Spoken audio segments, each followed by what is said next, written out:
আসসালামু আলাইকুম। চেয়েছিলাম দুপুরে খাবারটা গাজীপুরে গিয়ে গুড়া মাছ দিয়ে খাবো। বউ বলল আজকে না আরেক দিন, তাই বলে কি গুড়া মাছ খাবো না। বাসায় নিয়ে আসছি পাঁচমিশালি গুড়া মাছ।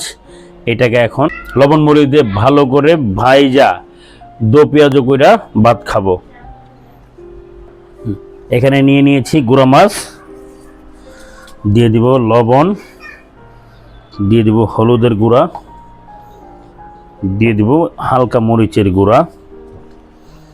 এদিকে চুলাটা অন করে দিব। ওয়াও, ততক্ষণে এটাকে আমি একটু ভালোভাবে মেখে নিব। মাছটাকে ভালো করে লবণ মরিচ হলুদ দিয়ে মেখে নিয়েছি। ততক্ষণ আমার চুলাটাও গরম হয়ে গেছে। দিয়ে দিব তেল। তেলটা গরম হয়ে গেছে, তেলে দিয়ে দিব গুঁড়া মাছগুলো।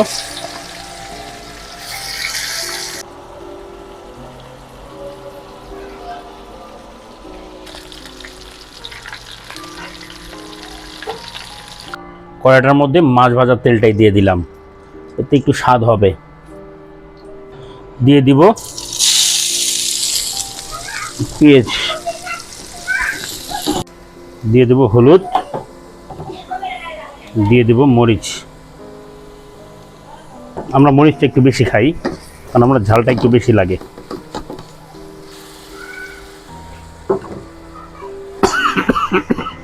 দিয়ে দিব টমেটো।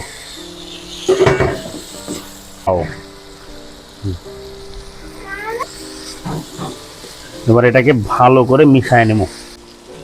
এখানে একটু পানি দিয়ে দিব হালকা করে, যেহেতু আমি এটা ভুনা খাবো।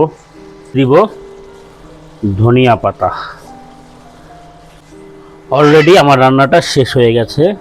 মাছটাকে ভালোভাবে ভুনা করে নিয়েছি। রান্না শেষ। আমার গুঁড়া মাছ ঘরেই গাজীপুর রেস্টুরেন্ট বানায় ফেলছি। এখন একটু রিভিউ দিব।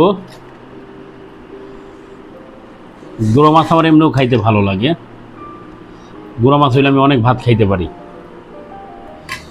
বিসমিল্লাহির রহমানির রহিম।